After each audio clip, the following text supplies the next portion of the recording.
Live for your home. That's what the father always told our protagonist. The meaning of that is that he didn't want him to desire anything and always be a shadow of his older brother. Our hero falls to the ground, and the soldiers around say they never imagined that it was possible for one person against so many knights. A long-haired guy says it's expected from the brother of that person, Cyan leaks. The guy in front of him is Boris, who gives a twisted smile, while Cyan asks who sent him. With daggers in hand, he wants to know if it was the Emperor. Seeing him activate the power, Boris says that the Mist is disgusting, and he's an assassin from the Mist group. Because of this, he will be eliminated for affiliating with the heretics. Cyan wishes him good luck to try to get out of here alive, but Boris tells him that he has already placed a barrier of 9 stars in this place. The protagonist knows he has to get out of there urgently and find out who caused the incident with his brother, telling Boris that he will break any barrier he has raised when suddenly someone says, "Enough, Cyan." Chan is startled and doesn't know what to say, remembering his father's words. Live for your home and your brother. Eshel is the house itself.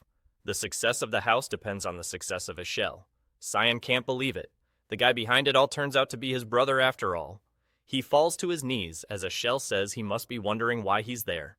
The brother approaches Cyan, asks what that means. Eshel says he has done his job very well so far, but for this house and for his own brother, he will release him from sins. Cyan can't understand what he did wrong. Looking at his mist, Eshel says that is disgusting, and long ago, he was no longer human.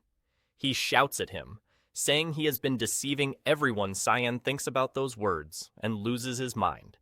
What he's saying doesn't make sense.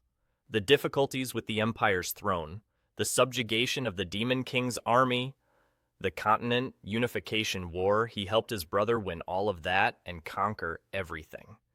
He punches the ground saying that the life he received, he dedicated to this person. But now he wants to throw him away after he has come so far. When he worked like a dog for 20 years, Cyan says that even if his body breaks, he will give everything he has at this moment since he can kill him. The soldiers are incredulous at the mana he still has. Transformed, Cyan says his brother is shameful, being the only hero and trying to kill a family member. Eshel looks angrily, and Cyan goes for it. He's easily defending himself while Cyan says he only needs one attack. He sees an opportunity and goes for the blow, but hits against a barrier.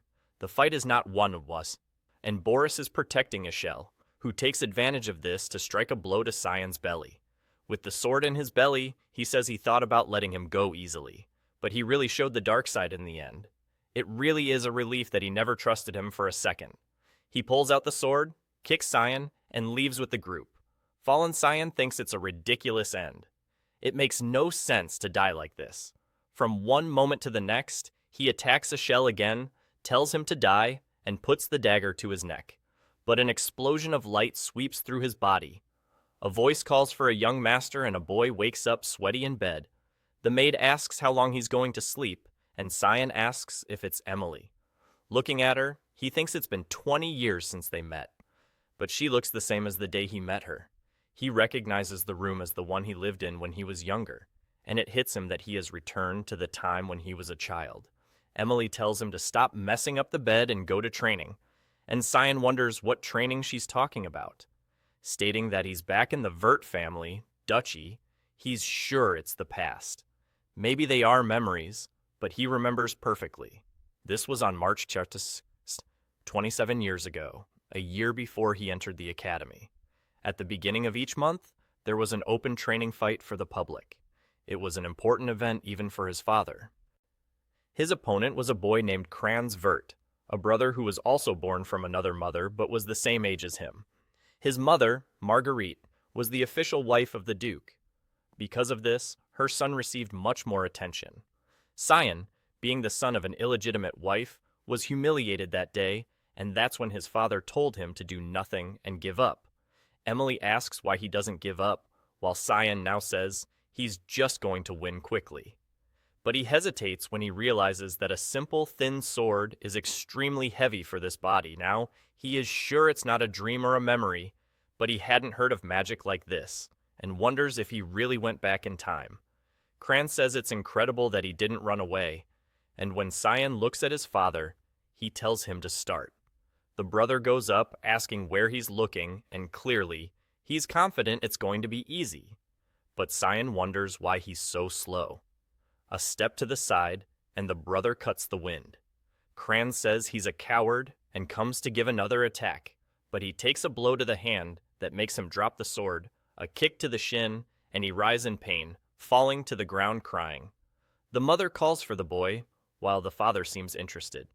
Seeing him on the ground, Cyan knows that if he puts the blade to his neck, it's over. But he remembers that in the past, this guy tormented him, and the bullying continued even at the academy. So now he has to end him, so that he never thinks of doing something like that again. In this second life given to him, he will live for himself. The fight ended with Kranz being completely defeated. The Duke postponed the plans because he wanted to talk to Cyan and even put one of the knights who worked for him to keep an eye on him. In the corridor, he sees Kranz's mother and he is sure she's back from the infirmary. With a mischievous smile, Cyan asks if her son's okay.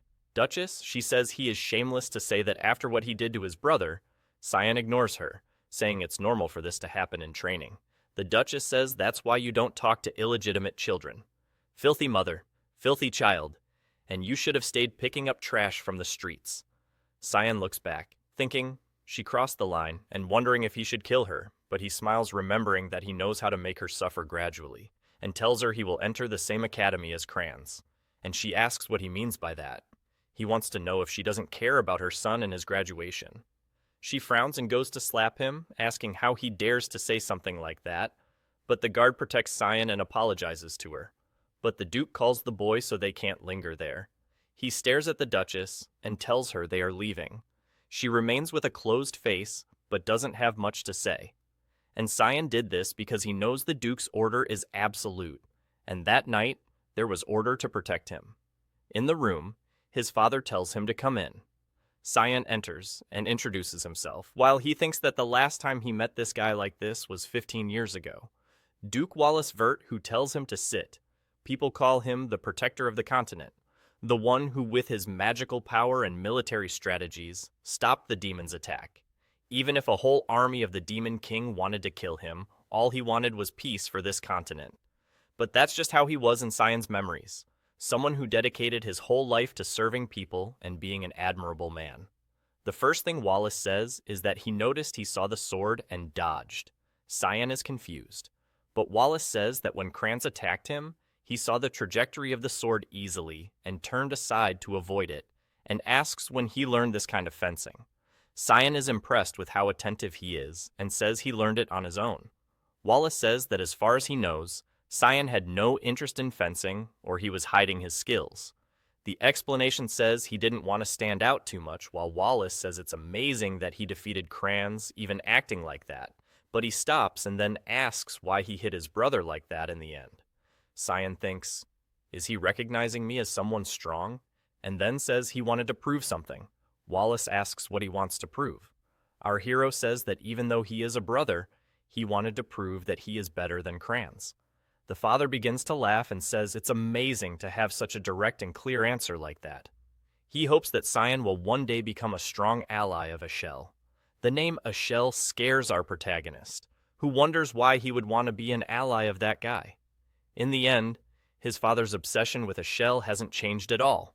He clenches his fists without saying anything, and Wallace says there's no reward ceremony, but he can ask for something. Cyan's plan is very obvious. He wants to end everything that Ashel wants to do, so he tells his father that he wants something special. The maid asks if he really wants to go to the front line of war. He says yes and is sure, but she wants to know if he's out of his mind. He has no idea how terrifying that place is. It's full of demons, monsters, and creatures. In the west of the old empire, there's a place known as the continent's front line, a battlefield where an endless war against the demon army has been going on for 100 years. Because of this reason, his father, who was hesitant at first, gave a condition he would have to be qualified enough to go to that place. But Cyan didn't exactly know what he meant by that. But one thing is certain, he just has to get stronger and faster as soon as possible. Fortunately, he still has all the battle knowledge from before the regression, and he can feel a bit of demonic power within him, so he just has to train, and eventually he'll be able to use it. Suddenly the door opens and someone shouts his name. With a hand on his hip, he recognizes his big sister at least. Welcome. She grabs him by the collar, and the maid asks where she was while she's asking Cyan if he's crazy. She heard that he asked his father to go to the front line while Cyan is begging her to let him go. Ellis drops him to the ground and says he's getting too cocky for beating crayons, and she yells in his face telling him to go to the roof now. Outside the castle, the two meet on a bridge, and Ellis says it will start when he touches the sword. Then he just has to resist for 3 minutes and she'll allow him to go to the front line. Cyan wants to know if they really need to do that. Ellis ignores him and says she has a question. Is he planning to succeed in the family by any chance? Cyan is caught off guard, but he has no interest in that. Before he can answer, Ellis tells him to draw his sword, while Cyan thinks he barely regressed, and he's already having to fight twice. Without saying anything, Elise goes for it because he touched the sword, which scares him without knowing why. He manages to defend her blow, and she's incredulous that he managed to block that. While Cyan's scared that she's really going all out against a brother 7 years younger, she steps back with grace and beauty, while thinking it's impossible for him to have blocked her long sword with that thin rapier. He's already gnashing his teeth thinking it's luck, she says. He's apparently better than she thought. Cyan realizes he's in trouble now, and she goes for it with a sequence of cuts that's hard for Cyan to dodge. She jumps to prepare a vertical attack. Cyan manages to defend the shoulder side. Her blade slips past his and ends up going straight for her neck. Ellis is startled, and Cyan realizes he did something stupid. He spins his arm and they both step back. Standing on the pillar, he thinks it would have been dangerous. If he hadn't moved the sword, he would have killed her now. The assassination techniques he learned are all for instant death. He doesn't know how to fight without killing someone. But she wants to continue this for 3 minutes. It will be dangerous for her. Maybe he could put mana into the blade, but he's already running out of energy. Suddenly, Elise starts chanting, asking the earth and the wind to become her sword. Cyan recognizes it immediately as a 6-star magic. Elise's blade starts to glow with the activation of the water blade. Cyan is now crying. She really wants to kill me. This wasn't a test. Elise keeps repeating to herself that she can't lose under any circumstances. On the corner of the wall, Cyan's problem is that if he reflects her attack, either he'll end up killing her or throwing her off. If that's the case, he jumps towards her. She raises her sword, releasing a beam of light. She again asks for something to stop hesitating and come out already. As Ellis is preparing to deliver the blow, right before impact, a knight enters between them, saying, "Enough." He blocks Elise's attack with his sword and grabs Cyan by the collar. The impact resonates throughout the castle, and the knight stares Ellis down, saying she went too far against the young boy. Cyan feels relieved he had been waiting for this guy to show up, but he took too long. Seeing the blade, Ellis seems to regain consciousness. She then rushes and hugs Cyan, apologizing, saying she lost control. She cries on his shoulder, saying all she didn't want was for him to go to the front line because she'll be very worried. Embraced by her, Cyan thinks she truly is Noonim, a person who studied in one of the S-grade schools and was one of the most highly qualified swordsmen. Moreover, she had a beautiful face and was recognized as the daughter of a god. Everyone thought she would be the next continent's protector alongside a shell.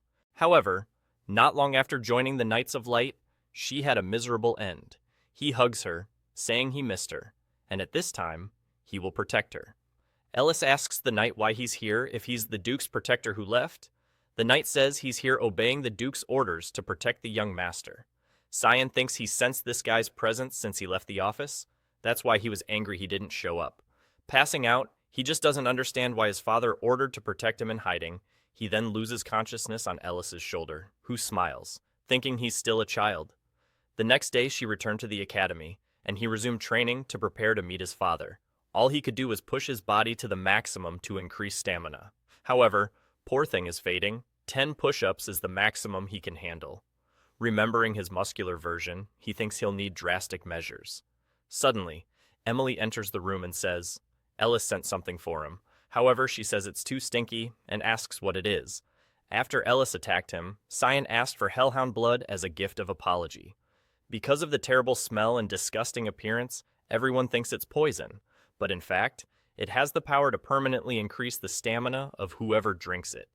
Pinching her nose, Emily asks if he's really going to drink that, and he says yes. Taking a big gulp, he says he's the only one who can eat Emily's food, so this is fine. Already remembering the purple mushroom soup she made and how much worse it was, he smacks the pot on the table and says it was delicious, exuding an aura. Calling for Emily, who wants to know what happened, he looks back with red eyes and says he's going for a walk because he wants to see the effect of the medicine, and then leaves the castle.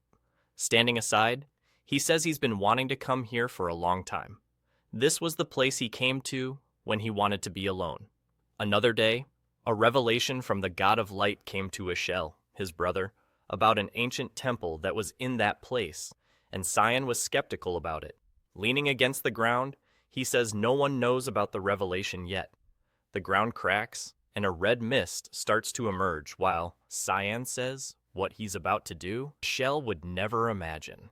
Looking at the underground passage, Cyan wonders if it's time to go. Walking inside, he says it's different from before. This place deserved the God of Light until everything there was devastated. This happened during the Holy War 300 years ago. Cyan says a place like that is almost unbelievable. On the altar, he sees a shining sword and recognizes it as the owner of that temple.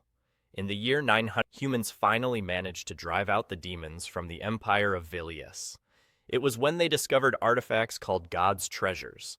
One of the artifacts was the sacred sword Drandark, which led humans to war against the demons. The same sword that Yahello used to kill him in that tragic end. Staring at the sword, he imagines it to be related to his regression. He touches it hesitantly, but then lowers his head, saying he knew nothing would happen.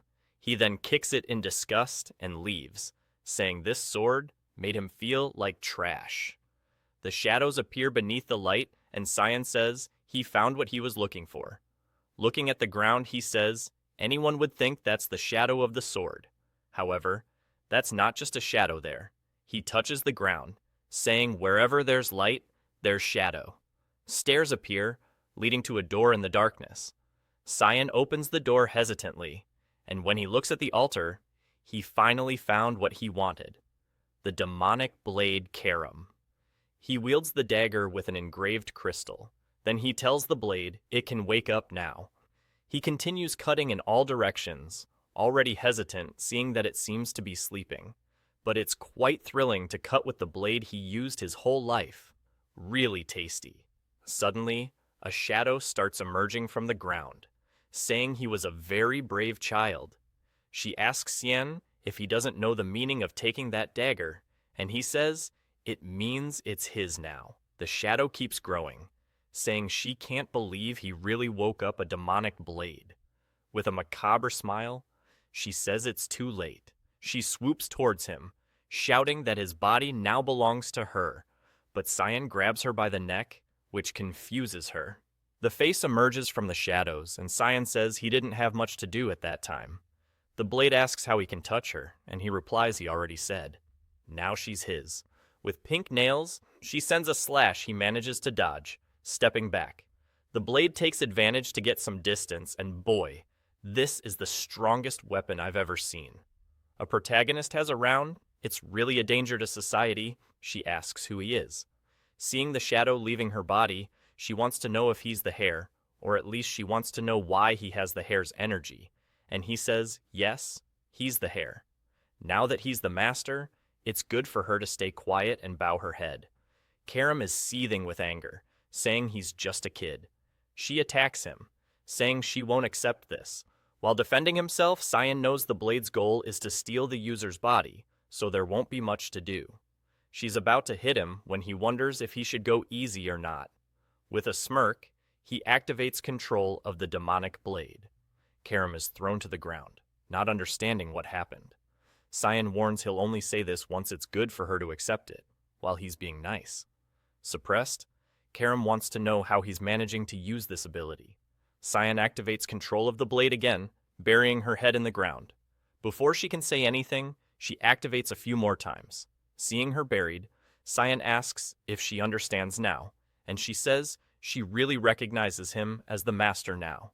He's about to use the power again when she calls him Lord. With that, Cyan completed the objective there and wonders if he should return before they miss him.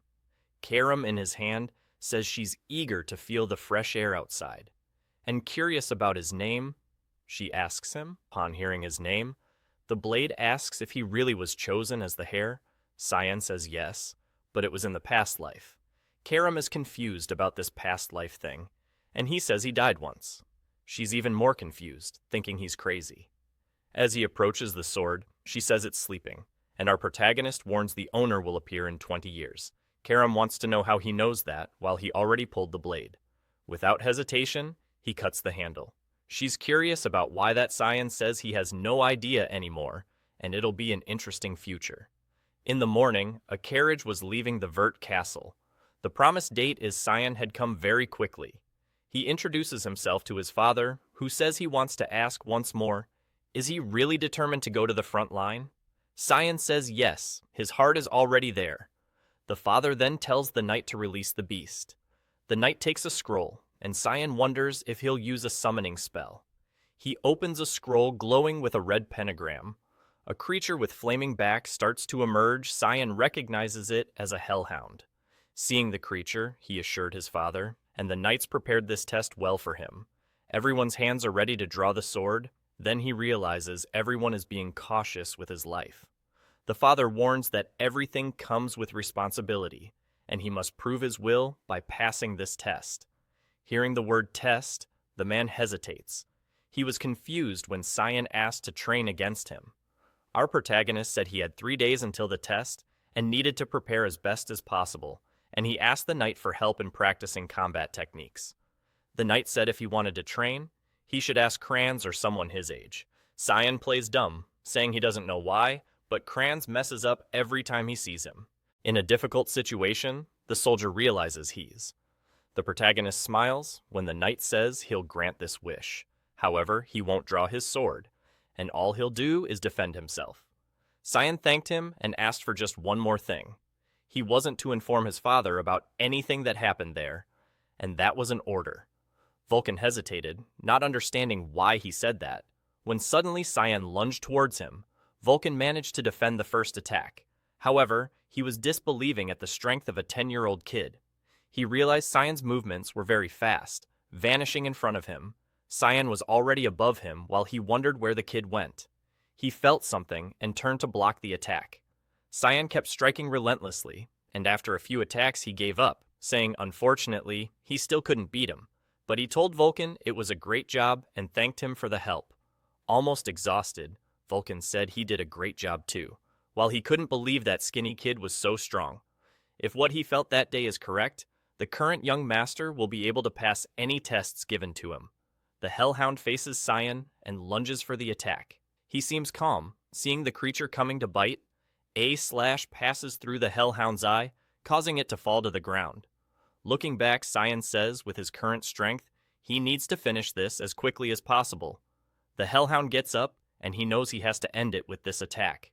He prepares, and suddenly the slash has already passed through the hellhound's head, completing the blow with a blade throw from the air. The present knights are all startled, while his father smiles. Seeing the carcass on the ground, Cyan says it's a waste he let so much blood be lost. But he knows if he starts drinking that, the guys will think he's crazy, so it's better to leave it. Wallace then comes to congratulate him, saying it was incredible. Since that's the case, they'll meet again on the front lines. Cyan thanks his father while Karam is calling for him. Asking if she's just a kitchen knife, our boy says no, she's a demonic blade. She then wonders why she's not being used. She can only regain her powers by consuming blood. Heading towards the hellhound, she's begging just for a lick.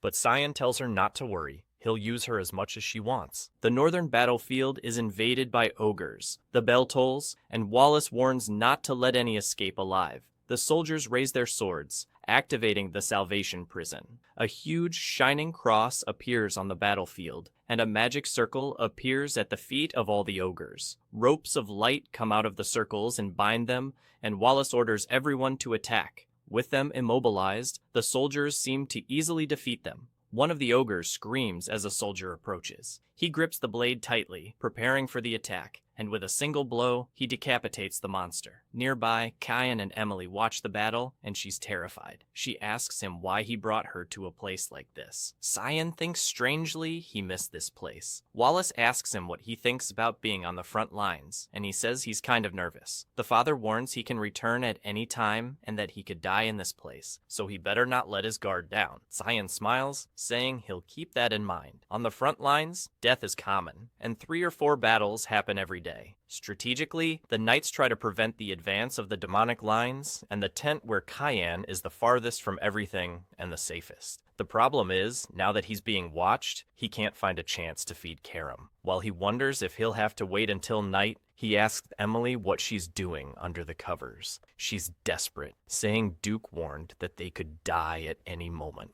Cyan tells her to pack up and leave them. However, she screams. It's impossible he can't be without her. It's full of demonic monsters here, who will take care of him if she flees. Suddenly, she leaves the tent, saying she'll get something to eat, while Kyan wants to ask about the cloak he requested, but she just ignores him. He gets angry because this damned woman never obeys him. Sometime later, he placed a doll of himself in bed, thinking, maybe that's enough. When Emily asks if he's really going to exercise in this place, she says he's very diligent, and if Duke finds out, he'll be proud. Cyan ignores her and says he's leaving, and she can sleep there peacefully. He looks back and warns to say he's sleeping if anyone asks anything. At this moment, they need as many soldiers on the front line as possible, so now he can move freely. He activates an ability that allows him to glide with the mists, and he advances to a dangerous area where he finds a group of hellhounds. However, he's excited because there's the perfect place to test Karam, who, when summoned, smells blood and tells Cyan she can't take it anymore. She needs to cut through something. The hellhounds leap towards him, and Cyan tells her to feed as much as she wants. With that, he begins to kill the creatures, activating an ability called Furious Mist Storm. After finishing the hellhounds, he pulls the blood from their heads and drinks it. With a crazy look, he says that's what he wants, while Karam is excited.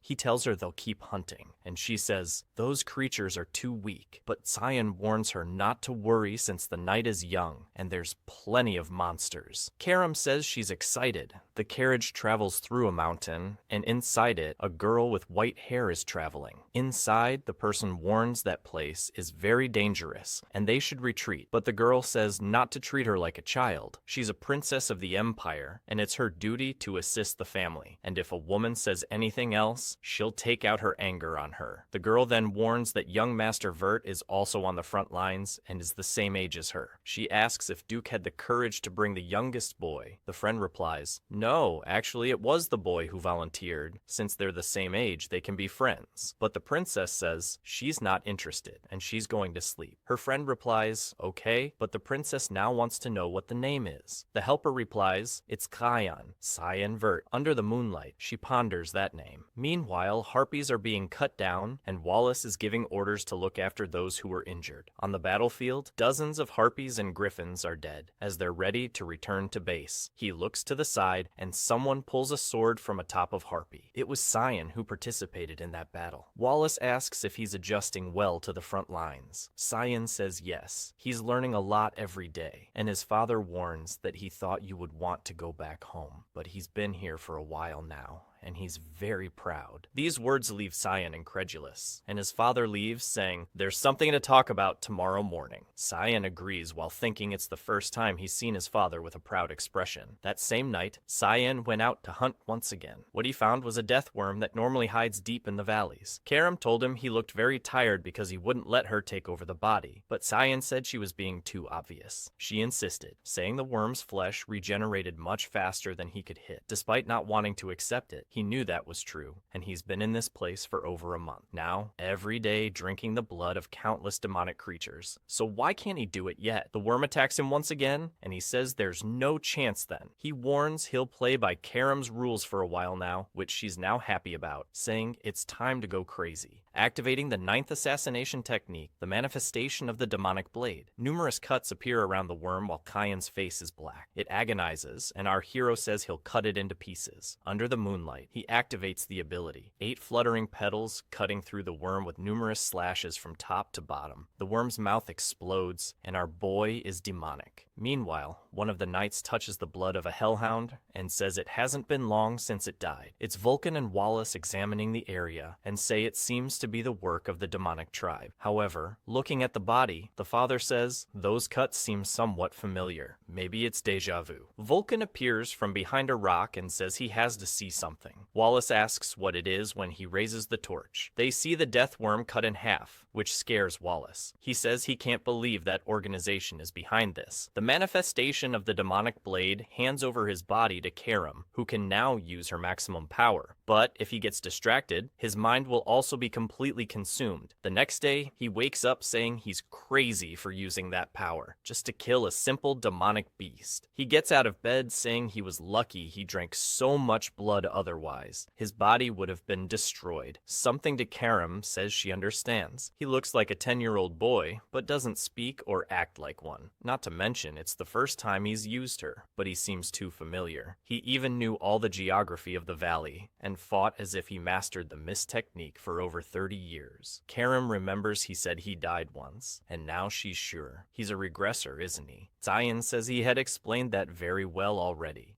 and she just hadn't understood. The poor thing is baffled. She screams at him, saying how is she supposed to understand such a serious matter when he speaks so simply? Zion says explaining is kind of boring. She says by watching the way he fights, it couldn't have been easy to defeat him. With the demonic blade, he must have lost to the bearer of the Drandark, which means he either lost a duel or was betrayed. Remembering the expression he made towards the holy sword, she's sure he was betrayed. She says if he's back and preparing for revenge, he better remember one thing. If she finds him lazy or weak for a second, she'll devour him on the spot. Cyan punches her and tells her to shut up because he's the master. Poor thing falls to the ground, all bruised, while he smiles, thinking she really has the same personality as before. He then leaves the tent, and looking to the side, he realizes everything is chaotic. Emily calls for him, and he asks if something happened. Scared, she says today, they found the body of a demonic beast at the entrance to the valley. Cyan hesitates, afraid they found the body of the death worm. Amelia warns it's been a long time since they found such a high-level beast near the borders. Cyan asks if there's anything else to say, and she gets scared. He asks again, did anyone say anything about me? Any rumors? Suddenly a knight appears behind, calling his name. It's Vulcan, who says the Duke wants to talk. Cyan knows he's in trouble because yesterday when he was hunting, his father's group suddenly appeared. He had to abandon the Hellhounds' bodies without being able to clean anything.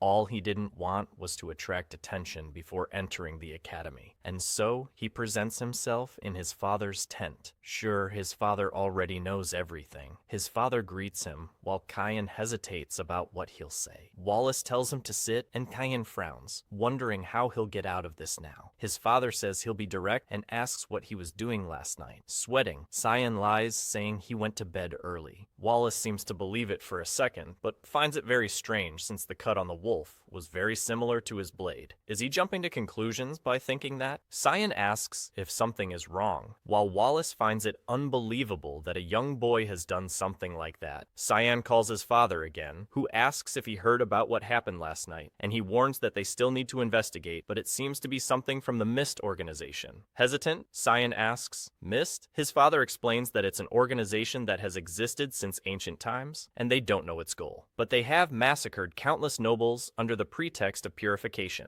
only that suddenly they disappeared. The last time they were seen was 300 years ago, but the same mist was present at the Death Worm, and that residue of power is only left by those who venerate the god of the mist. In his speculation, whoever killed the worm belongs to the mist. Cyan is impressed that he managed to track down an organization that disappeared 300 years ago with just that. Wallace says he doesn't know why they disappeared, but he tells him to be cautious, and he will report it to the Empire. Our protagonist is relieved. It seems he will be able to escape suspicion. While his father thinks thinks it doesn't make sense to connect such a young boy to all this, and he tells him that the discussion is over. And then he asks if he heard about the visit coming today. Cyan says he heard it was someone from the royalty. His father approaches, saying yes, and then he wants to ask him for a little favor. Sweating, Cyan is curious about this favor. A knight sounds a signal announcing the arrival of your majesty. Wallace and everyone on the battlefield bow and welcome the Emperor. The Emperor, who looks like a pale vampire, says hi to Wallace. He approaches him and says they are old friends. No need to be formal. Then he asks if the boy next to him is his son. Cyan introduces himself and says he's the youngest of the Vert family. The Emperor tells Wallace it's amazing to see that his son is on the front line. Really, his kids are extraordinary. The favor the father asked Cyan for was to introduce himself as his son, because in his past life, he always stayed hidden and nobody even knew he existed. The Emperor then says it was the perfect time for him to introduce himself as well. A Shu descends from the carriage and she introduces herself as Aaron Sevalus, the 5th princess of the Empire. Cyan remembers that she was known as the Unlucky Princess. One of the favors his father asked for was to escort the girl. He was confused because he wasn't very strong and wanted to know why his father asked for that. His father explained that it was just for him to keep her company since they would be entering the same academy and are the same age. Cyan remembers that in his past life he saw her at the academy while changing classes a few times. Wallace explained that it's always good to know someone from the royal family, and even though she won't be staying here for long, it's a good opportunity. Our protagonist thought he wasn't very interested, but he understood his father's intentions. He wanted him to have a relationship with her like his father has with the Emperor. However, Cyan says that his father chose the wrong person since that girl wouldn't serve his purpose. He sighs, saying he can't reveal the reason since only he knows the future. As inconvenient as it may be, for now, he will have to follow these requests. As they walked with the troops, Aaron asked why the lake was red. Cyan explained that it was the blood lake and there was no special reason for that color. The injured creatures jump into it to recover mana, and because of that, it has that color. Aaron asks, if it's red, then why are there a lot of monster remains? And Cyan says that's basically it. She then asks what's at the end of it. Cyan says there's a demon kingdom there, and she wants to know if there's a demon king there. Our boy warns that if the lake continues, she will find the king in flesh and bone. He's teasing her for asking such a silly question. Suddenly, they see a flash of light. A yellow smoke cuts through the sky, and Aaron asks what that is. Cyan says a golden light means the entry of demonic creatures. She gets scared, asking if they've already arrived, while Wallace orders everyone to protect the Majesty and that they are going to the 3rd outpost. The Emperor says he's disappointed, and Wallace asks what he means by that. The Pale One then draws his sword and says he's not here just for a visit, it's because he was already bored and missing the battle. Wallace lowers his head, saying he understands, and the Emperor tells his group that they will assist the eradication team in getting rid of the creatures. Wallace calls Cyan to go too, who responds immediately. Aaron is confused and asks if he's really going to fight against the creatures. He says yes, he's here in the background, but he always fights on the front line. She says she wants to go with him too. He questions what she's doing, while she says they're the same age, so there's no problem. But Cyan warns that the battlefield is not a playground, but she's insistent, saying it doesn't matter, she wants to go. He then calls Vulcan, who appears behind her and says he'll take her to the safest area possible. She turns around and Vulcan says, "Come with me, princess." Yelling at Cyan, she says he's insolent and for treating a princess of the Empire like that. Approaching, he warns that her dilly-dallying here will cause a lot of people to die on the front line. Will she take responsibility for that? She starts crying after all, she's just a child. He then turns away and tells her to leave soon and stop being a spoiled brat. The three remain silent. In the battlefield, the soldiers are being absorbed by what seems like demonic slugs. Wallace raises his sword and tells them to return to formation. He points in the direction and says they should protect the Majesty and kill all those creatures. With a war cry, the soldiers enter the battle. Dione Savelis had 2 wives, one named Diana, who had already died, and another known as Cassandra, who was the current ruler of the empire. The first wife bore 2, and the second 2 more. But the 5th princess was born from a peasant woman, so everyone looked down on her. Still, she did not submit to anyone. As a descendant of the imperial family, she fulfilled all her obligations and studied more than anyone else. However, many were against her. With false accusations, they expelled her from the imperial palace, and she was taken to an isolated place, thus receiving the title of Unlucky Princess. Karam asks if that's what he heard from his father in his past life. Cyan says, when it comes to politics and rain, things are like that, while the electric slugs are being cut on the battlefield. Watching from far the explosions, he recognizes that the Emperor is really amazing. He plants the sword in the ground and activates his sacred ray, easily defeating all the slugs around him. Cyan heard that this guy's magic reaches 8 stars. If he hadn't become Emperor, he would be the president of the Magic Council. Obviously, these medium creatures are nothing to him. A while later, Wallace and the Emperor are drinking together, talking about the old times. The Emperor talks about the current state of the Empire. In recent years, many nobles have been murdered, and tension is rising. Wallace says this probably has something to do with it. The Emperor reveals that all the murdered nobles were considered corrupt officials, and a black mist is being found in all the crimes. Does he know anything about it? Wallace says that the followers of the Black Mists seem to have restarted their activities, since he also found something near the base. The Emperor says that could be the case, but they will have to investigate a little more. He even wanted to thank these guys for getting rid of these trash. But this is increasing the tension in the Empire too much, and there's something that particularly caught his attention. One of the nobles said that the 5th princess was involved in these incidents. Wallace asked, are people trying to connect her to this? The Emperor says he knows it doesn't make sense to blame a child, and asks Wallace to take care of his daughter if he dies. Wallace makes the oath of this promise, and the Emperor thanks him. That night, it was raining in the tents, and Emily was asking if he really did that. Cyan just ignored it, saying he was leaving, but Emily wanted to know if he really said those things to the princess. This way, he'll never be able to get married. He'll live a lonely life. Cyan told her to forget about it. He was going out to train, and she asked if he was really going in this rain. He told her not to worry and go to sleep. Rain was clear already there. Emily got a scare and asked who she was. She lowered her hood and asked if he was going somewhere, but if he's not busy, she wanted to talk about something. Seeing the princess, Emily's eyes even sparkled. Aaron asked how long they had been there, and Cyan said it had been over a month. However, he wants to know her reason for being there. She hesitated without saying anything, and both asked Emily to leave them alone, who was already smiling mischievously, and she left saying they should enjoy the tent. Cyan knows he's 40 and not at all interested in her. Aaron apologizes for what happened that morning. Awkwardly, Cyan says he also acted wrong, and she laughs, saying she would have done the same. She says she knows he is recognized by those around him, unlike her. Cyan didn't imagine she had that kind of personality. She says she knows he goes to school and wants to be his friend. However, Cyan interrupts her, apologizes, and says unfortunately he can't help her. If she's here to get closer to him, it's better for her to leave. She lowers her head, saying she only said that so they could get closer, but he's very cruel. Does he think she's just a princess by title? Cyan says nothing. Crying, she says she understands now. From his perspective, he can't gain anything by getting close to her, and apologizes for wasting his time. Maybe she made a mistake thinking they could have a conversation, but he is completely different from Lord Ichel. Hearing that name gives Cyan a fright. He turns and grabs her arm, but she tells him to let go, and asks why he's acting like that. Cyan asks her how she knows about his older brother. She says she met him when she visited the academy last year, and he told her to continue being that strong princess. Knowing his brother's nature very well, he knows it doesn't make sense for him to be giving advice. This means his manipulation has already begun at this moment. Cyan then says he'll give her some advice, but suddenly the tent starts shaking. Emily enters suddenly and tells them to run, but a pillar is almost crushing them already. The explosion happens, and Emily is thrown from the tent. From far, everyone sees a giant ogre and recognizes it as the young master's tent. Emily is desperate, crying for the two, while the ogre raises its club. The Emperor asks what he means by that, and at night informs that the tent where Princess Erin was has been attacked by a high-level creature. He then orders to bring all the troops from the battlefront. While wanting to know who she encountered in such a dangerous place, the giant ogre continues to destroy the entire back part of the base, and hidden there, Cyan can't believe there's an ogre in that part, a type of creature that only appears in the depths of the valley. He's wondering if maybe it's his fault when Emily calls for him. She's crying, saying she thought he was dead. Remembering the moment of impact, he managed to grab Aaron and dodge the blow. Obviously, someone who subdued the Demon King's army wouldn't die to an over. Aaron asks if the knights will be okay, and Emily reassures her that everything is fine, and they are very strong. But she cries, saying if she weren't there, this wouldn't have happened. It's all her fault. The knights say it's okay, their duty is to protect them. Smiling, one of them says she can trust, that they will give their lives. However, Cyan warns him to run, and an ogre's hand is coming from behind. The poor guy is crushed and calls up blood. Soon, he's lifted by the giant ogre who is on the backs of the two. Cyan tells the princess to stay on his back, and the ogre seems to smell something. He recognizes it as he thought, and these monsters are there because of him. He's going to tell Emily to grab the princess and run, but before he finishes, he already grabbed her and ran off. The poor guy thinks the girl is fast even when it's time to run away. The ogre is coming to crush him, and he won't be able to use the demon blade so that no one suspects him. He's curious why these creatures are hunting him and what smell they're sensing. Karam says to him that he's been drinking the blood of many demon creatures, and now, for the monsters, he has a terrible smell that attracts them. Cyan gets angry. The damned sage knew this and didn't tell him. She smiles, asking if he forgot that all she wants is his body. He grabs her and tightens his grip, turning her into the dagger who wants to know what he's doing. Cyan realizes he won't have an option. He'll have to go all out against this beast. He throws himself, saying he doesn't care, and the ogre comes swinging. With one swift movement, he manages to tear the creature's arm off. Then, he appears behind its neck and slices it as well. The boy's got swag, and with just 2 cuts, the beast is lying dead on the ground. He says now, it's just a matter of killing the curious ones. In front of him, there's a bunch of creatures that make Karam say she's very excited for this festival. However, he gets a shock when a demonic dragon appears. The dragon roars to the skies, and Karam tells him not to be afraid, it's still just the little one. Cyan immediately activates the manifestation of the demon blade. Pointing the dagger, he says it needs to devour him. Meanwhile, the army is facing the ogres that invaded the base. The Emperor and Wallace have just killed the last one, and he asks if there's any trace of the princess. Wallace apologizes, saying she was in his son's tent, and the Emperor says he must be worried about his son. He replies that no, he doesn't have to worry about that creature. The important thing is the princess. The Emperor is shocked. Wow, this father is cruel. Suddenly, someone informs them that they found Princess Erin, and she comes to speak with her father. He asks if she's hurt, and she says no, but he needs to hurry to save him. Young Master Cyan is in danger because of her. He tells her to calm down and explain properly. Wallace asks Emily if she's Cyan's maid, and she confirms. He then tells her to explain quickly what happened. Trembling,